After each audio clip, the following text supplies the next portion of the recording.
Յուրջան Կասկադ 60 ամիս փուլային վճարում բազմաթիվ առավելություններ։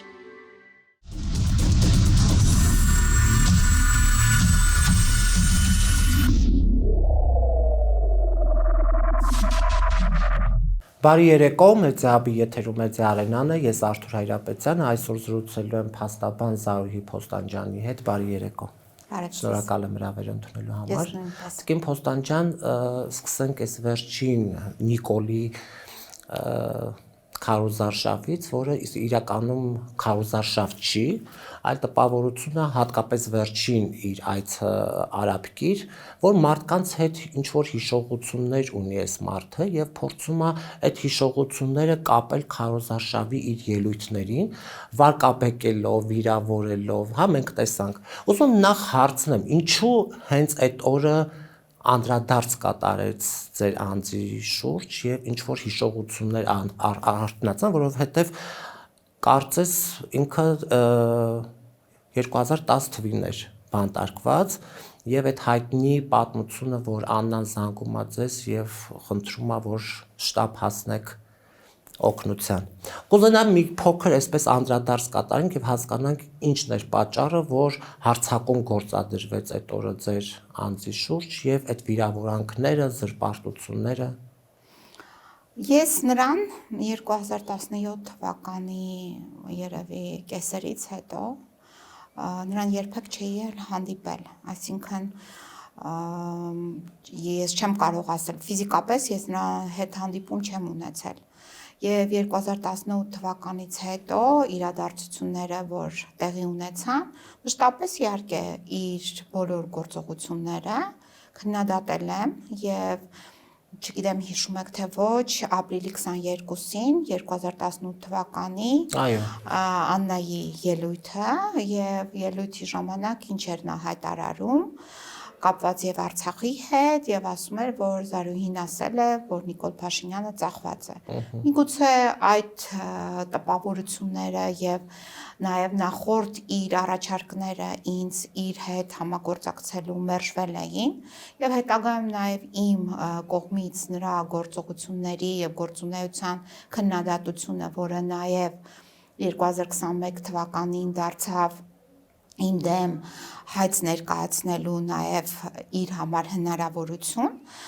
այդ հայցից հետո, երբ ես նաև դատապարտվեցի խոսքի ազատության համար, ես գնահատել էի նրա գործողությունները և նա ամեն ինչ արեց, որպեսզի ես դատապարտվեմ, ես մի քանի օրվա ընթացքում ստացել եմ նոր միջնորդություն իր փաստաբանի կողմից, որ ուզում է կատարողական բարույթ հարուցել, որպեսզի ստանա փաստաբանի նաև վճարած գումարները, իսկ փաստաբանական կազմակերպությունն էլ պատկանում է Միքայել Մինասյանի եղբորը Գրիգոր Մինասյանին և Կարեն Անդրեասյանին։ Հիմա և նախորդ օրերի ընթացքում այդ իր հայտարարության ես նաև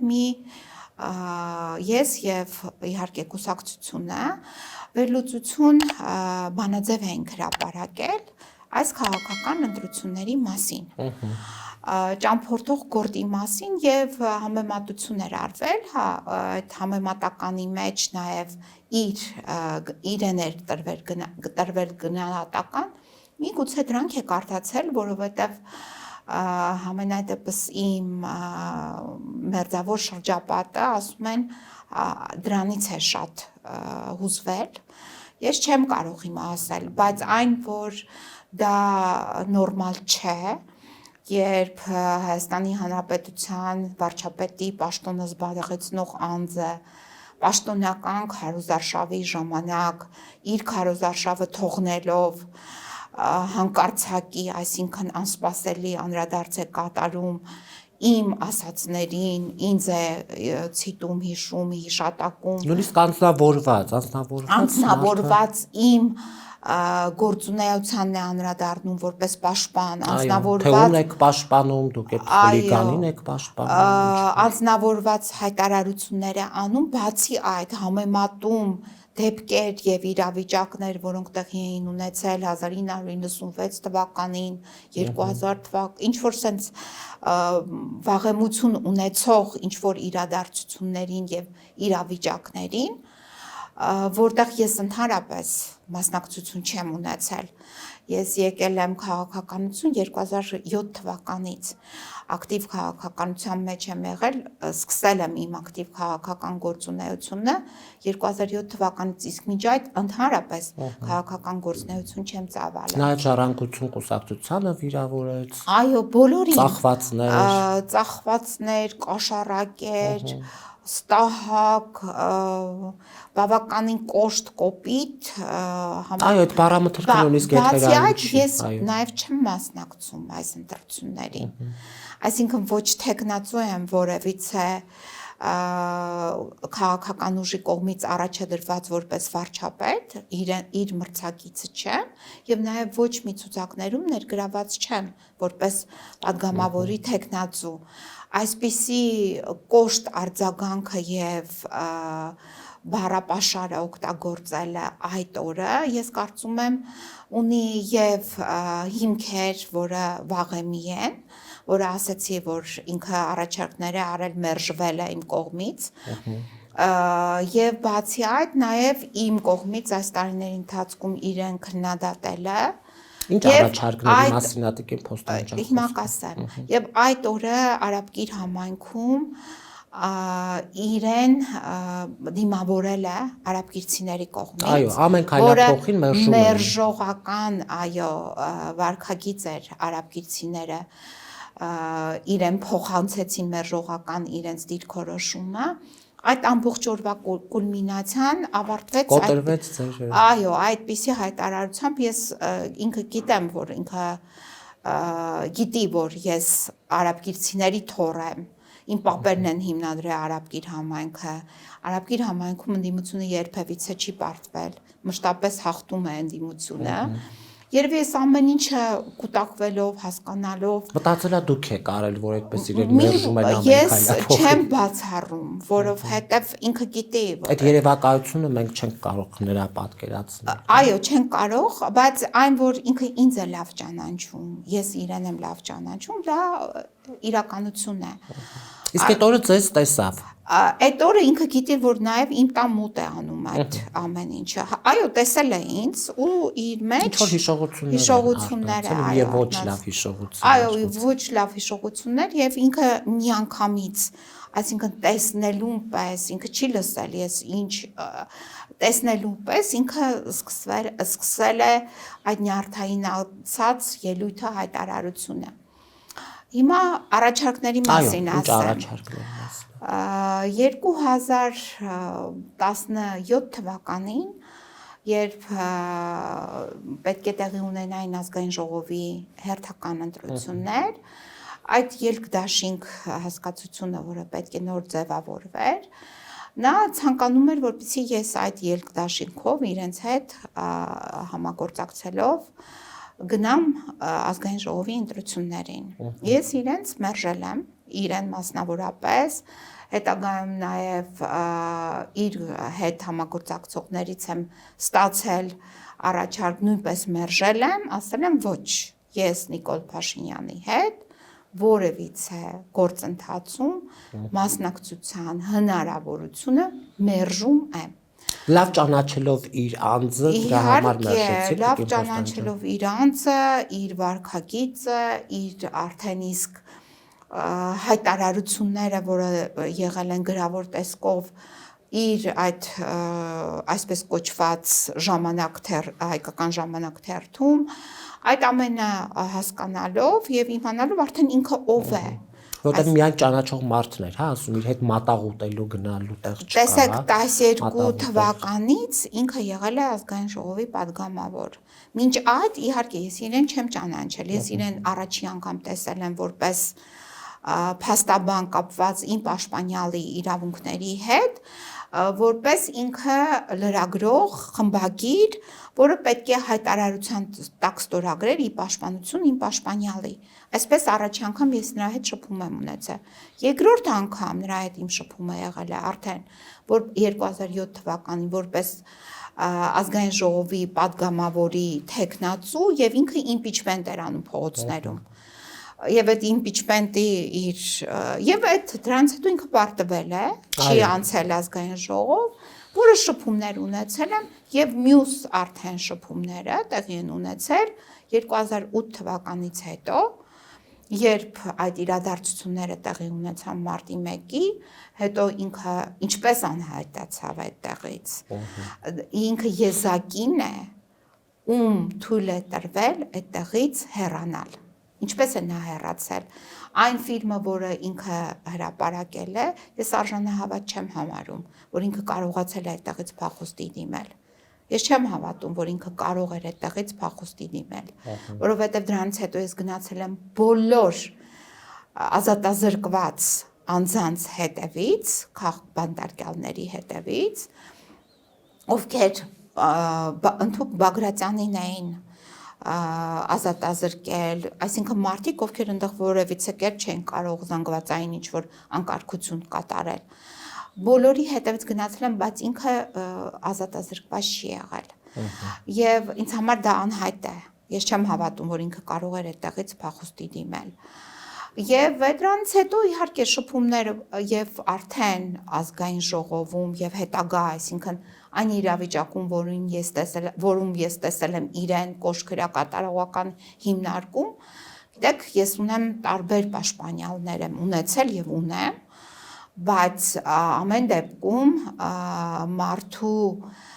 վարքագիծը ճիշտ է, ազատազրկման վայրը իր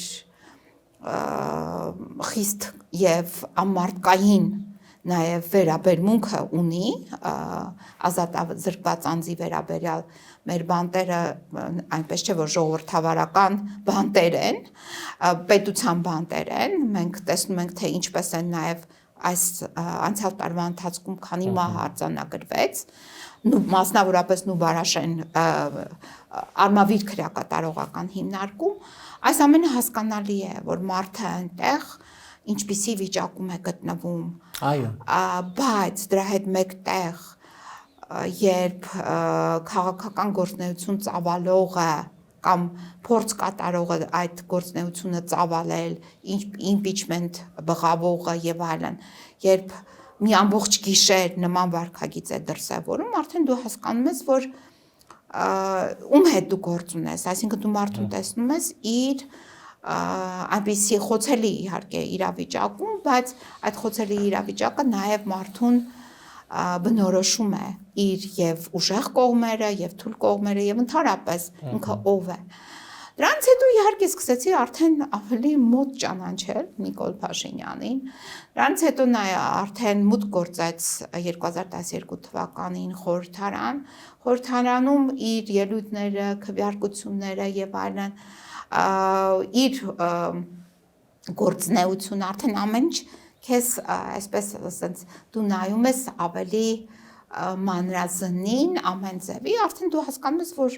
ով է ինքը, հետևաբար դու նրա հետ որևիցե ընդհանրություն չես կարող ունենալ, հատկապես երբ քաղաքականությունը դա ծրագիր է, սկզբունքներ, եւ երբ այդ ծրագրի եւ սկզբունքների մասին դու ունես պատկերացումներ, բայց քո պատկերացումները չեն համընկնում, հետևաբար դու այդ մարդուն պետք է մերժես։ Ինչ էլ արել եմ եւ ճիշտ եմ արել եւ չեմ փոշմանում։ Դրանից հետո քաղաքապետի ընտրություններն էլ։ Քաղաքապետի ընտրությունների եկել էր համոզում էր այլ տարբերակով, այլ մարդկանց հետ, էլի է մերժվել, որից հետո ամեն անգամ ինքը ինչ որ արել է կամ նախաձեռնել է, ես քննադատել եւ մերժել եմ։ Սա երևի իր մոտ նստված կետվել, չգիտեմ ինչպես ասել։ Տիկին Փոստանջան, այն որ Նիկոլին դուք շատ լավ եք ճանաչում եւ վերադառնալով 10 թիվ, հա, 2010 թիվ, երբ որ Աննան ձեզ զանգում է եւ խնդրում է, որ դուք այցելեք, հա, Նիկոլին։ Ինչ իրավիճակում դուք իրեն տեսաք, ինչ էր կատարվում իր հետ, որովհետև տարբեր բաներ են պատմում, հա, կուզենայի իրեն տեսել եմ բավականին խիստ նյարդայնացած վիճակում, հիմա որ տեսնում եք չէ փողոցներում, ոնց է բղավում, տեսնում եք իրեն։ Նույն այդ մարդուն ես տեսել եմ այդ օրը, այդ գիշերը, միայն տարբերությունը նա էր, որ ինքը այն ժամանակ ավելի այսպես գեր չէր, ավելի երիտասարդ էր եւ իր դեմքի վրային ակնհայտ կարմրած նշաններ, այսինքն նշաններ, ինչ որ բզուկների նշաններ էին։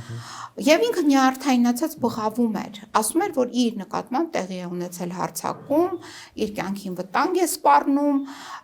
իրեն ընդհուպ մինչև մարմնական վնասվածքներ են հասցրել, բայց իհարկե ինձ համար տեսանելի չէր, որ իրեն բռնության հետքեր։ Այո, բռնության հետքերը ինձ համար տեսանելի չեն եղել, կարող է ինչ-որ մատը քերծված կար եւ այլն, բայց այդպիսի տեսանելի հետքեր ես չեմ տեսել։ Բացի այդ, անցել են տարիներ, եթե դա այդպես էր, ես չգիտեմ այդ գործ հարուցվեց, ինչ եղավ, չհարուցվեց։ Ի վերջո, եթե կային բռնություն, ապա ինքը պետք է ենթարկվեր փորձաքննության, ընդհուպ մինչև եթե եղել էր սեռական բռնություն։ Ես չգիտեմ, ես չեմ կարող ասել, ինչ է պատահել իր հետ, բայց այն, որ ես իրեն տեսել եմ բավականին նյարդային վիճակում, դա այդպես է։ Հիմա թե դրանից հետո դա իրական էր թե ոչ, ես չեմ կարող ասել, որովհետև ես դրա վկան չեմ։ Միայն կարող եմ ասել, որ ինքը նյարդային բղավում էր, եւ դրանից հետո իրեն տեղափոխել են արդի քրեակատարողական հիմնարկ։ Ես ամբողջ գիշերը ստիպված եմ եղել թողելով իմ անձնական նաև պարտականությունը երեխայիս կերակրելը, ստիպված եմ եղել, մինչև հարցը լուծվի եւ թողել եմ իրեն, գնացել եմ, որից հետո իրան այդտեղից արդեն տեղափոխել են արդի քրեակատարողական հիմնարկ։ Ինքը չի ունեցել շփում այլևս կալանավորների հետ։ Չեմ կարող ասել ինչ է եղել։ Ինքը հիմա 8 տարի վարչապետ է։ Թող ինքը բացատրի իր հետ ինչ էր պատահել։ Արդյոք այդ մարդիկ, ովքեր որ իրեն իրականում ոչ ես ենթադրում եմ ինչ որ մի բան եղել է, բայց եթե եղել է, պատասխանատվության կանչվել են թե ոչ, ովքեր են այդ մարդիկ, եւ դա իրական էր, թե իրական չէր, թե դա բեմադրություն էր։ Չենք կարող դա էլ չենք կարող բացառել, որտեվ այս մարդը ունի այդպիսի նաև տվյալներ։ Մենք տեսել ենք իր տվյալները այդ բղավելու եւ այլն, բղավելու հետո ձայնը կտրվելու հետո ինչ որ ձև ձայնը վերականգնելու դա էլ ենք տեսել։ Դե մարտի 1-ի ելույթներն էլ ենք հիշում, որ ցնցումների մեջ էր ընկնում ելույթից հետո տանում էին։ Մենք հիմա ես ինքը մեղսունակ է, այնպես չէ որ մենք եկեք կամ ինքը ինչ որ մի բանի զոհ է, ոչ, ես դրա այդ կարծիքը կիսողը չեմ, ընդհակառակը ինքը մեղսունակ է, ինքը զոհ չէ, ինքը ինչ որ կատարել է եւ կատարում է այդ բոլոր որոշումները, որը ընդունվել են իր կողմից, դա գիտակցված որոշումներ են եւ ինքը այդ որոշումների համար պետք է պատասխանատվություն կրի։ Այսինքն այդ բոլոր ինքը որևիցե կերպ ոչ մի ձևով չի կարող դիտարկվել որպես չգիտեմ մի մարդ, որը չի գիտակցել իր գործողությունները, ոչ, այդ օրվա նույնիսկ այդ 16 տարի առաջվա գործողությունը, այդ որ ես տեսել եմ այդ բղավոցները եւ այլն, այնուամենայնիվ հանգուցալուծվել է ի օգուտ իրեն, ինքը այդտեղից գնացել է արդի քրեակատարողական հիմնարկ, որտեղ չի շփվել որևիցե կալանավորի հետ եւ պահվել է առանձին այսպես կոչված խցում բավականին բարեկեցիկ պայմաններ։ Ստացվում է, որ իր ցանկությունը կատարել եք ձեզնով։ Այո, այսինքն լավությունը այս մարդը գնահատում է հիմա օգտագործելով իմ ամբողջ մի գիշերվա ջանքերը, այո, այդ ամենը օգտագործելով նա ստացել է այն լուծումը, որը ցանկացել է։ Այո, բայց դրանից հետո մեկտեղ, ես չգիտեմ հիմա ինչ մոտիվացիաներ ունի, որ ինձ հանկարծակի իր գործը բուն գործունեությունը թողած, հիշում է ինձ, բուն գործունեությունը թողած, իդեպ ասեմ, որ այս տարիների ընթացքում ինքը որևիցե անձի դեմ հայց չէր ներկայացրել դատարան, զրպարտության վերաբերյալ, առաջինը իմ դեմ է ներկայացրել, ես դրա համար դատապարտվել եմ, եւ հիմա էլ գիտեմ, որ ներկայացված է հայց իրեն օգնող, լրագրող, խմբագիր Արմինե Հովհանյանի դեմ։ Այսինքն, ինչպես ասում են, լավությունը միշտ ունենում է իր պատասխանը։ Մենք այդ պատասխանը օրեր առաջ լսեցինք, տեսանք։ Եվ Տիկին Փոստան ջան, ես հիշում եմ նաև 18 թվականին, երբ որ դուք ուզում էիք բարձրանալ բեմ եւ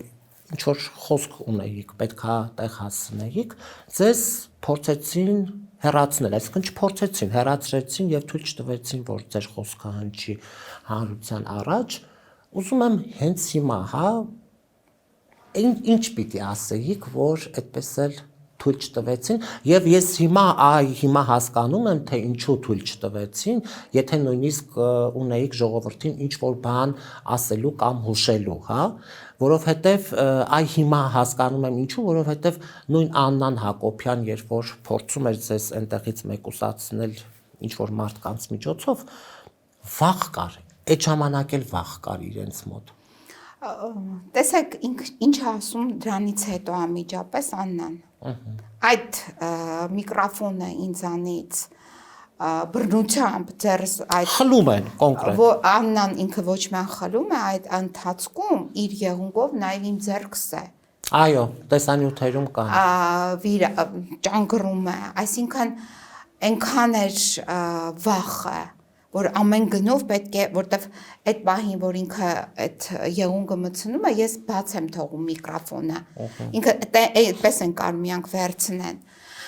որից հետո ինքը ելույթ է ունենում եւ ասում է, որ մենք սիրում ենք Զարուհի Փոստանջյանին։ Եվ ինքը բացատրում է, ինչու թույլ չի տվել, որ խոսի Զարուհի Փոստանջյանը, որովհետեւ Զարուհի Փոստանջյանը ասել է, որ Նիկոլ Փաշինյանը ծախված է։ Եվ հետո ասում են, մենք սիրում ենք Արցախը, մենք սիրում ենք, այսինքն հիմնական թեզը, որ ես պետք է ասեի, դա իհարկե վերաբերում է ինչի է գալի Նիկոլը, ինչի են բերում։ Այսպիսի պատահականություններ երբեք չեն կարող լինել։ Մենք բոլորս իմ սերունդի մարդիկ եղել են, ովքեր որ ակտիվ պայքարի մեջ են եղել, փողոցներում են եղել պայքարի մեջ, յանք գիտեն ընտրություններում են եղել պայքարի մեջ, յանք գիտեն, որ այսպես հեշտ ու հանգիստ իշխանության փոփոխություն եւ Նիկոլին փոխանցել է իշխանությունը, ինչ կարող է իր մեջ պարունակել, հետևանքները ինչ կարող են լինել։ 2016 թվականին դուք որ հիմա նայում եք քարոզարշավը, ինչ որ մի տղամարդ մոտենում է Նիկոլին, ասում է՝ հիշում ես, ոնց ես քեզ ՊՊՑ գնդից փախցրեցի։ Հիմա եկեք հիշենք 2016 թվականը ՊՊՑ գնդի գրավումը, որը իմ համար առաջի հայացքից դա անարժանահավատ էր, որովհետև դրանից մի առժամանակ առաջ մի քանի ժամ տարբերություններով հիշում եք Էրդողանի հետ կապված ինչ որ հեղաշրջման փորձեր կատարվել Թուրքիայում։ Այդ նորությունները ես նայում էի, մեկ է եկավ այդ մի նորությունը, որ Վարուժան Ավետիսյանը եւ այլոք Սասնա Ծռեր ապստամբություն, ինձ թվաց դա ինչ որ մեկը համեմատություն է արել այդ ապստամբության հետ Թուրքիայում եւ ինչ որ հումոր է հրապարակել այդ ոչ աշխատանքային օրեր, մի խոսքով այդ նյութերը նայեցի ու գնացի իմ մնացած գործերին, իմ հայրական տուն եւ այլն ու հեռախոսս դրել եմ մի կողմ, ոչ մի բան ոչ տեղեկացված եմ, ոչ էլ ոնց որ մեկ էլ ասում են, զանգահարում են, վերցնում եմ արդեն հեռախոսս, բայց գիտես, ասենց բան է տեղի ունեցել, ՊՊՑ գունդը գրավել են այնտեղ Պավլիկն է, Արմենն է Բիլան եւ այլն,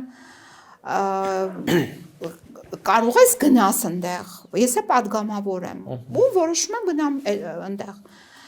Պարզում եմ, որ Նիկոլ Փաշինյանին թույլ են տվել մտնի այդ ՊՊՑ գունդ, այնտեղ ինքը ինչ որ խոսում է եւ այլն, իր հետ են խոսում, գունդը գրավողները, բայց ինձ թույլ չեն տալիս։ Ոչ մեկ ինձ թույլ չի տալիս այնտեղ արդեն պատնեշները դրված են, ինքը ո՞նց է այդտեղ մտել։ Ով իան թույլ տվեց գնա այնտեղ այդ շփումները ունենա։ Բայց հիմա ինչի եմ ես սա պատմում։ Դրանից հետո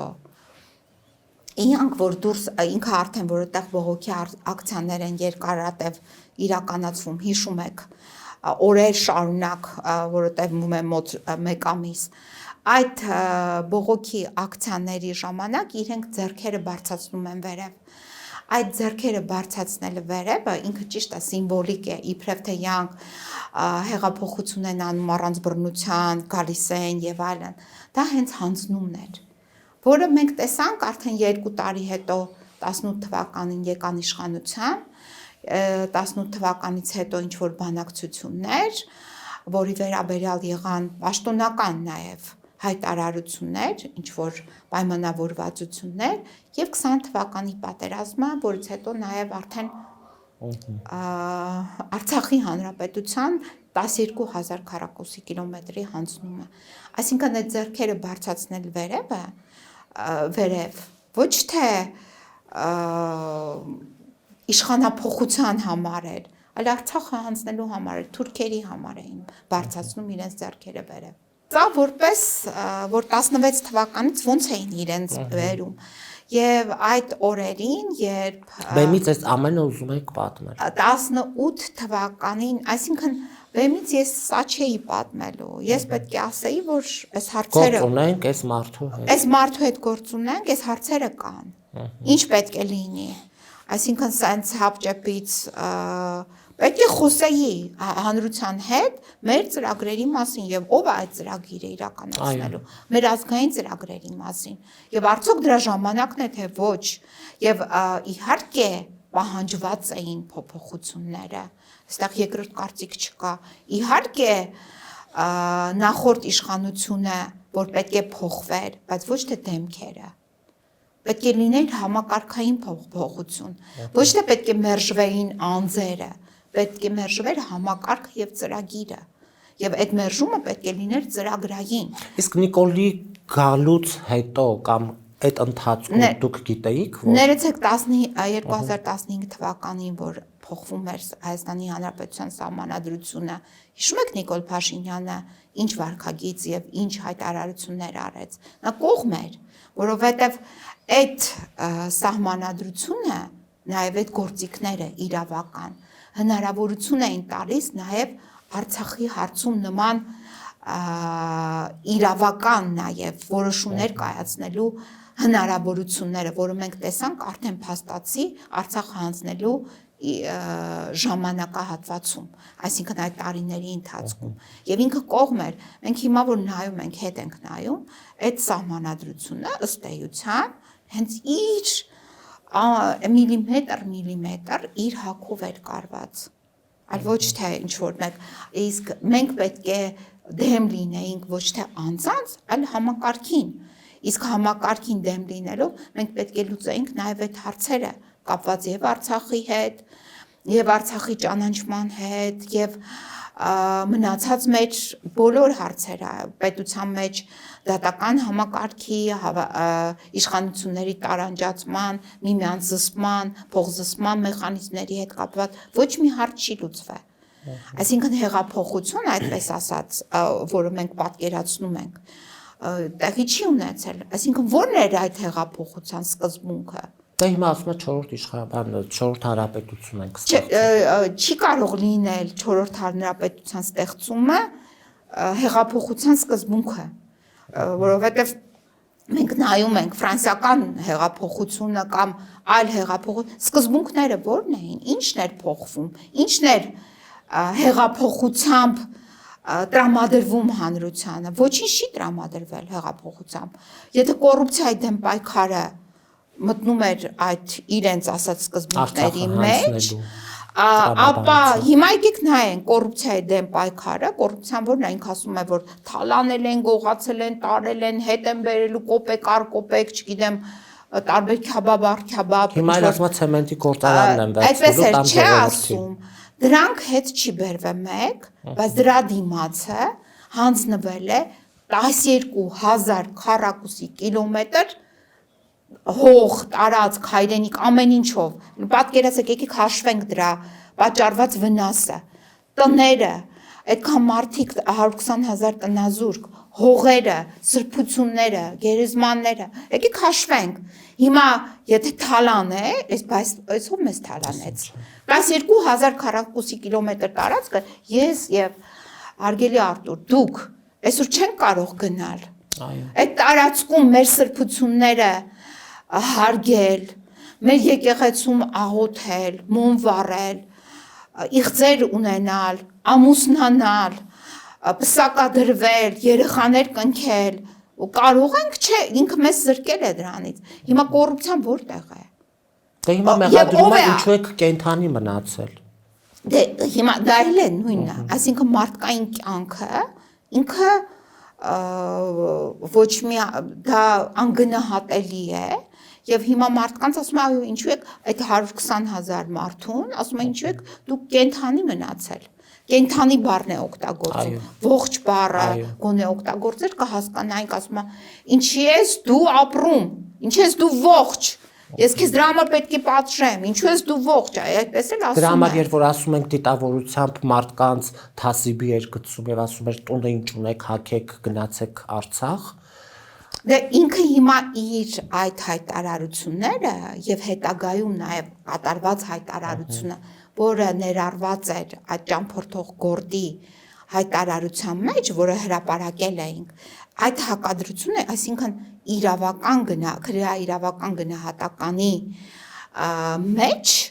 որը պետք է լինի այսինքն դա գալու են այնպես չէ որ այդ իրավական գնահատականը իրեն չի առնչվելու այդ ժամանակահատվածում ինքը երկու հայտարարություններ է հրապարակավ արել որպես Հայաստանի Հանրապետության վարչապետ այդ կարգավիճակում ինքը երկու հայտարարություններ է արել մեկում ասել է գնացեք կուսակցություններ, չգիտեմ ովքեր բոլորին, որ ինչ ունեք չունեք, դրեք այդ ամեն ինչի մեջ եւ գնացեք պաշտպանեք Արցախը, ուղարկել է կամ հավաքեք ձեր ջոկատները եւ գնացեք եւ երկրորդ հայտարարության մեջ ասել է որ կարող ենք խուսափել պատերազմը չլինել պատերազմից նույն վիճակն էր լինելու, այսինքն Արցախը պետք է 12000 քառակուսի կիլոմետրը պետք է հանձնվեր, բայց առանց զոհերի։ Հիմա ստացվում է այնպես, որ ինքը այդ երկու հայտարարություններով ընդունել է, որ եղել է ցեղասպանություն, եղել է Արցախի հանձնում, ամեն ինչը եղել է։ Եվ սրանք արդեն իրավական գնահատականի արժանի հայտարարություններ են, եւ դա լինելու է։ Գիտեք, այն երիտուրքերին, որ դատապարտեց թուրքական հենց դատարանը եւ նրանց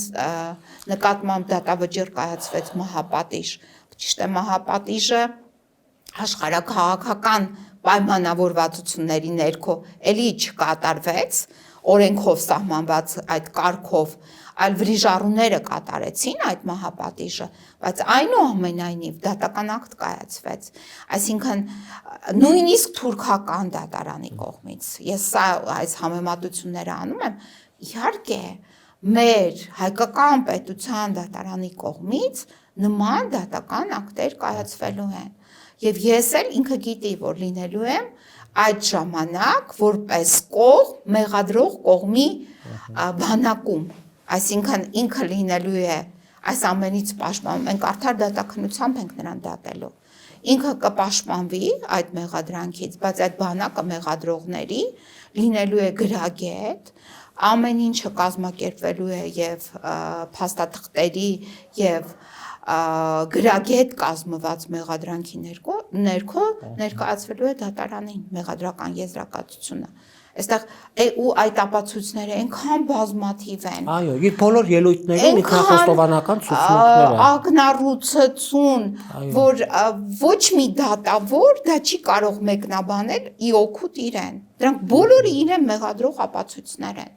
եւ հիմա այսօրվա դրությամբ այս փողոցներում իր այս քայլելու ընթացքում ժողովրդի հետ շփվելու ընթացքում այդ արձագանքները հենց իր վախերի մասին են խոսում եւ ինձ կարծիքով նաեւ արկա է արդեն այն աշխարհաքաղաքական իրավիճակը, որ իրեն ասել են դու այլևս մեզ պետք չես։ Ասում եմ հիմա վաղը երկու կողմից է, հա, ստացվել է, այնպես որ Այո։ Եվ տիկին Փոստան ջան, հայց կներկայացնեք Նիկոլի դեմ։ Ամեն ինչ պատրաստվում է, արդեն իսկ մի դիմում ներկայացրել եմ Հայաստանի Հանրապետության Փաստաբանների պալատին, որովհետև վստահորդի հետ կապված հարցը, որը ինքը բարձրացրեց այդ ամբիոնի քարոզարշավի ընթացքում, խախտում է նաև փաստաբանի անկախությունը, արդեն այդ ներկայացրել եմ, այլ եղանակներով դիմումներ, բողոքներ ներկայացնելու եմ, իհարկե կանչելու եմ նաև քաղաքացիայի իրավական ընթացակարգի ներքո Նիկոլ Փաշինյանին պատասխանատվության։ Իսկ որպես քարոզարշավ այս ընթացքում իր այս պահվածքը արդյոք սահմանադրորեն է, հա,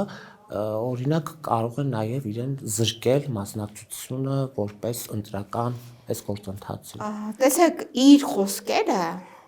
այդ ինչպես կենթանի։ Երեք հենց պաշտպանության նախարարը, հա, Կալուգացի Սամո ունես 6 տղա, 2-ը քրոջդ, 2-ը եղբորդ, 2-ը նա կոնկրետ, հա, 6-ը ինչու չեն վիրավորվել կամ զոհվել։ Ուրեմն տեսեք, ինքը ասում է ինչու են կենթանի մնացել։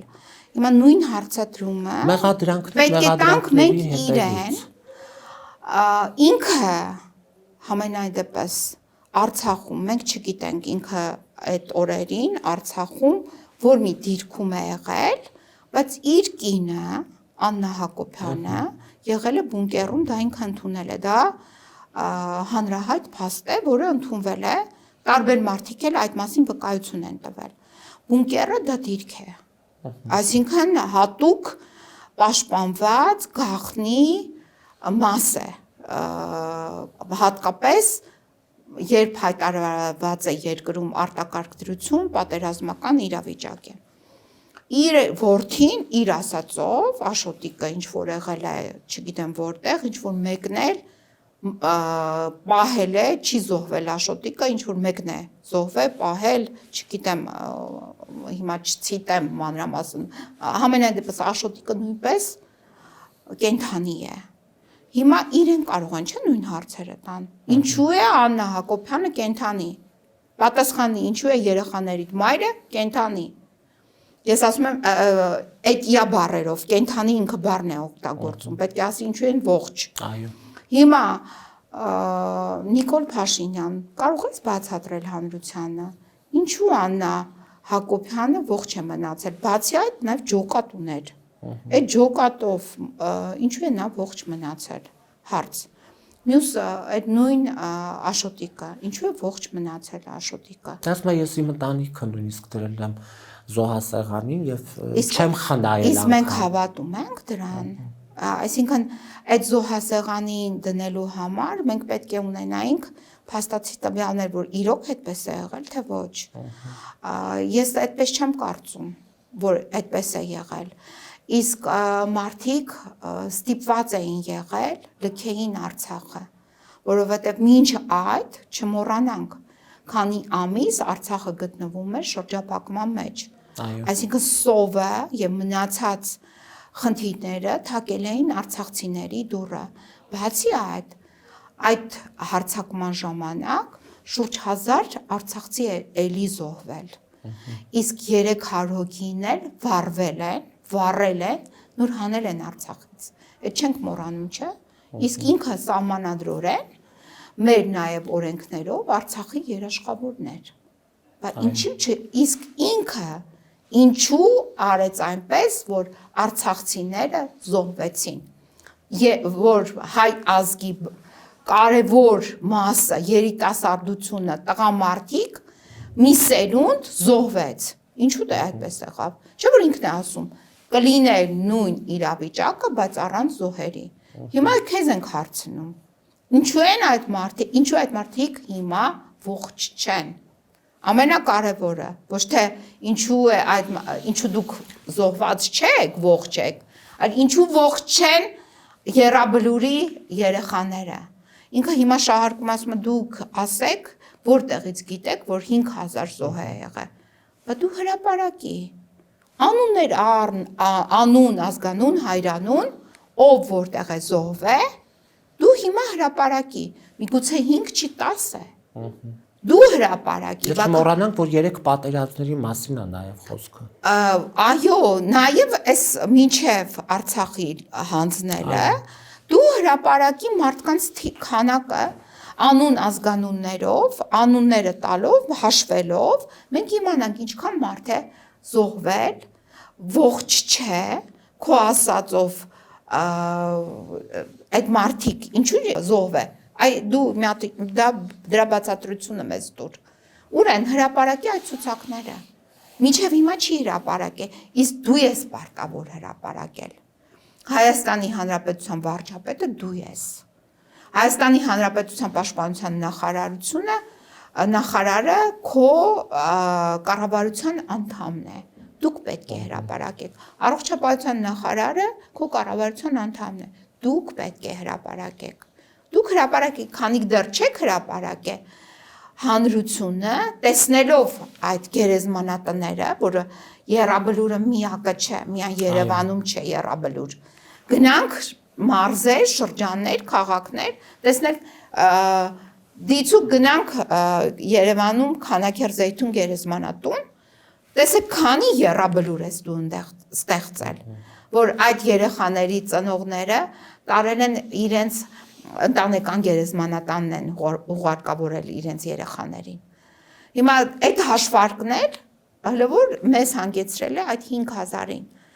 Դու ունես տվյալ հրապարակի։ Դե պլյուս մինուսով էր խոսում, հիշում եք Այո, այսինքն իր համար այդպեսին է եղել։ Եվ հիմա հետ վերադառնանք 18 թվական, այսինքն եւ նաեւ վերադառնանք իր այս վերջի հայտարարությունը, որ ասում է այդ հեղափոխությունը կլիներ այս թվականին, այն թվականին, այն թվականին, չի եղել եւ եղել է միայն 18 թվականին, 18 թվականին եղել է Արցախի հետ կապված հարցի այս տեսակի լուծման ծրագիրը։ Դրա համար է եղել 18 թվականը, այլ կերպ չէր կարող լինել 2018 թվականի այդ փոփոխությունները, որը կեղծ դրեցին անունը հեղափոխություն, դա եղավ նրա համար, որպեսզի դու գայիր եւ այս գործողությունը անեիր։ Ուրիշ ոչ մի բան ինքը չի արել։ Եվ վերջում Տիկին Փոստանջան, հիմա ընտրությունները լինելու հունիսի 7-ին, ինչ եք կարծում, կվերընտրվի, թե ոչ, որովհետեւ բոլոր սոցհարցումները ցույց են տալիս, որ գահավիժում է, հա, իր վարկանիշը։ Ինքը հիմա ես հենց այնպես չհիշեցի, որ ինքը հիմա գիտեք ինչպիսի քարոզարշավ է անում, ով է ինձ հիշեցնում իր քարոզարշավով։ 2007 թվականի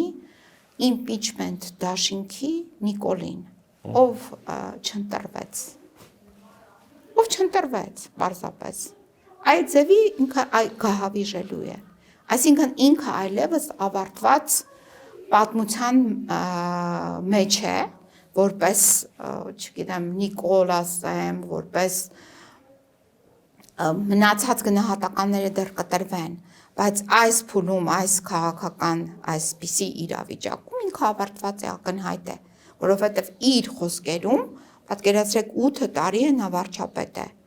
Ինքը հիմա 8 տարի հիշել են լեգուշկը պուտիշեստվինիցայի նման, լիչու է, դա я себе լիչու, հիմա էլի հիշել է մարտի 1-ը, հիմա հիշել է, որ պետք է էլի ինչ-որ մարդկանց ունեզրկի, ինչ-որ մարդկանցից պետք է ինչ-որ բաներ վերցնի, այդ թեզերը, որը նախկինում աշխատում էին, որ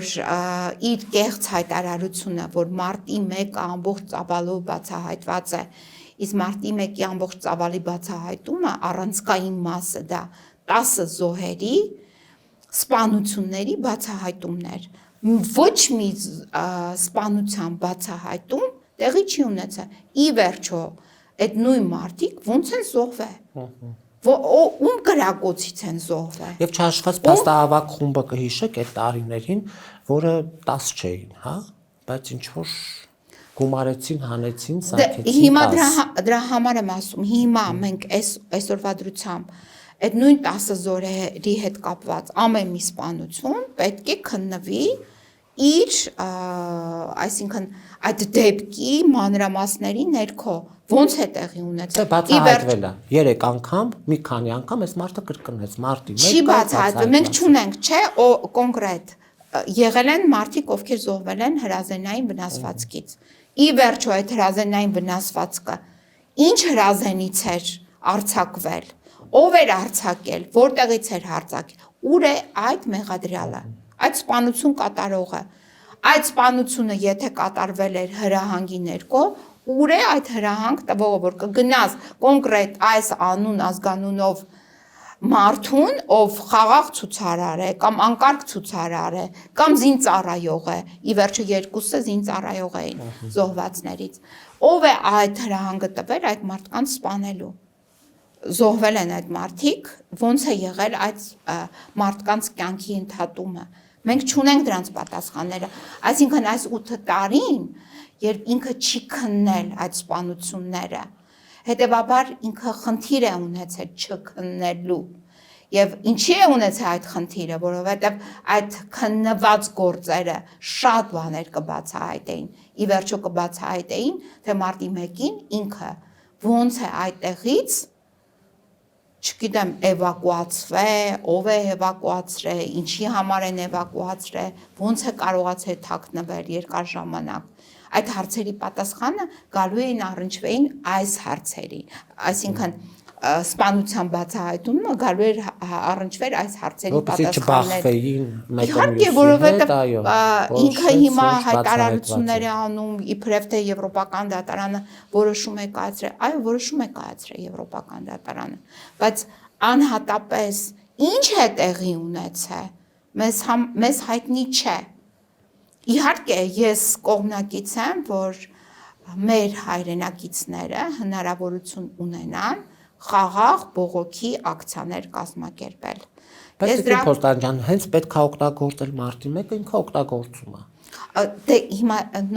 ինչու հիշեցինք մենք ճանապարհորդող գործին։ Այդ գործն էլ չէ, որ անընդհատ սկսում է, որ արդեն վայր է ընկել, հավաքում է իր շուրջը, սկսում է պատմել նորից նույն պատմություններն է պատմում, որը արդեն չի լսվում։ Այդ կներեք են փչացած պլաստինկան, որ անընդհատ չես կարող լսել։ Հիմա դա է մարտի 1-ը չի աշխատելու, որովհետև դու ունեիր հնարավորությունները բացահայտելու, չես բացահայտել, ինչու չես բացահայտել, ուրեմն հարցեր ունես, որ չես բացահայտել։ 1, այսինքն մարտի 1-ից ինչ վերաբերում է։ Դե հիմա ասում է SS մարդկանց չոքացնելու եմ, կզացնելու եմ, սակացնելու։ Ինչի համար։ Ինքը ինձ մեղադրում է, որ եղել է ընտրությունները, հաղթել է ընդդիմությունը մեղավոր է, որովհետև ծախված է, որովհետև հաղթանակը տարել է դրել է այդ Սերժի եւ Ռոբերտի ոտերի տակ այդպիսի մոտավորապես հայտարարություն չի արեց։ Հիմա հարց, ինչու չես բացահայտել այդ կեղծված ընտրությունները եւ մեղավորներին, որ տարերին հաղթանակը ծախել են, ինչու չես բացահայտել, 8 տարի ունեիր, մի հատ քրական վարույթ, հաղորդում հանցագործության մասին, դրա վերաբերյալ տվել ես, գնացել ես դրա հետևից, այդ քո սիրելի դատախազ Աննա Վարդապետյանը, որը քո խորհրդականներ եւ այլն, նման վարույթ նախաձեռնել է թե ոչ։ Դե նախաձեռնեի, բա նախաձեռնեի, ինձ մեղադրում ես, չէ՞, նախաձեռնված վարույթ ունեք։ Այսինքն Արենտիկին Փոստան ջան, հիշում եք, ասում էր դղյակները վերցնելու եմ, կոպեկ առ կոպեկ ժողովրդին եմ տալու, ժողովուրդն էլ,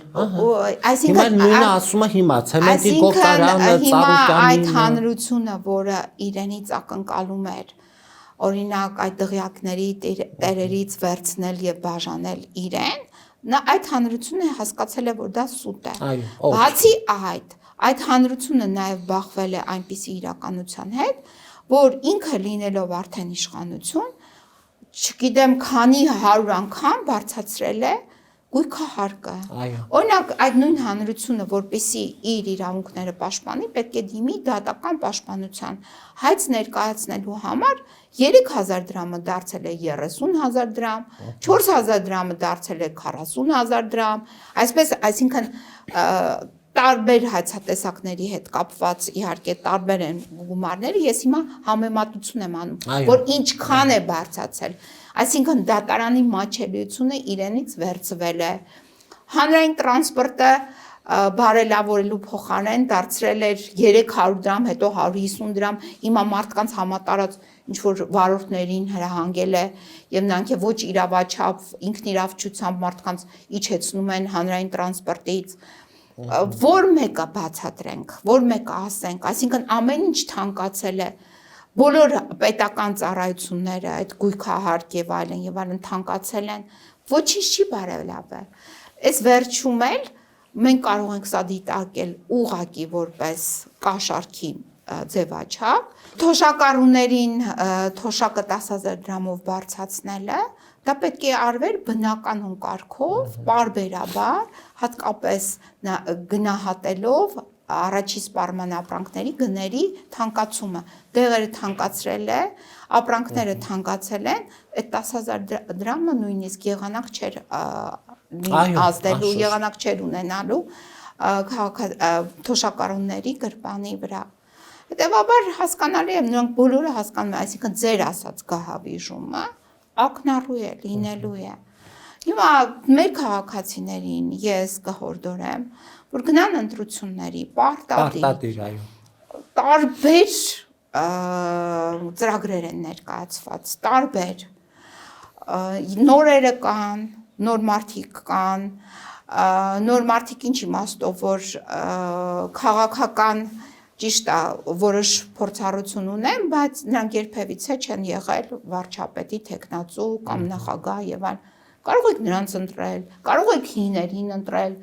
տեսնելով նրանց անցած կյանքը, ճանապարհը, ծրագրերը, ընտրության հնարավորությունը կա, բոլոր հնարավորությունները ունեն, բոլոր։ Այսինքն պետք է գնալ ընտրությունների, դա պարտականություն է, որտեղ սա է կառավարման մոդելը։ Մենք հիմա չունենք թագավոր կամ թագուհի, որ ժառանգաբար փոխանցենք, այսօրվա ժամանակի կակից աշխարհում ընտրությունների ձևով է։ Ճիշտ է, կարող ենք ասել ընտրությունները կեղծվում են, մեզնից շատ որոշումներ կախվել, բայց այնուամենայնիվ մենք պետք է ցույց տանք ազգային հավաքական դիմագիծ, որի հիմնական թեզը իհարկե Նիկոլին հրաժեշտ տալն է, ուր ճանապարհ դեպի բանտախուց, արմավիր կամ կոշ կամ չգիտեմ որտեղ մի ինչ-որ քրեակատարողական հիմնարկ, իսկ մնացած դեպքերում արդեն ծրագրերի ներքո, որպեսզի բնականon մենք կարողանանք փոխել իրավիճակը եւ քաղաքացին նաեւ հավատա, որ ընտրություններով էլ կարող ես դու ազատվել քո անցանկալի ղեկավարից։ Եվ վերջապես շարունակենք ապրել, մի քիչ ապրել, ինչ որ Աստված տվել է մեզ։ Եվ ապրել, եւ իհարկե նաեւ պահանջները ներկայացնել։ Ի վերջո 120,000 մարդու շուրջ 10,000 տարվա հայրենիքը նոր է զրկվել, այդ ցավը մեր մեջ է։ Այս երաբլուրը, այսինքն այն 100 տարի առաջվա ցավներ չենք հաղթահարել։ Դա չես կարող դու մոռանալ, բայց մենք մարդ ենք, այսինքն ի վերջո այդ մենք ստեղ ժամանակավոր ենք, այո, ուզում ենք բարեկեցիկ ապրել, բայց ուզում ենք նաև ունենալ արժանապատիվ սերունդ։ Եվ դրա մեջ է մտնում, այո, արժանապատիվ ազգային դիմագիծ դրսևորելը։ Շնորհակալ եմ Տիկին փաստարկեցի համար։ Կհանդիպենք։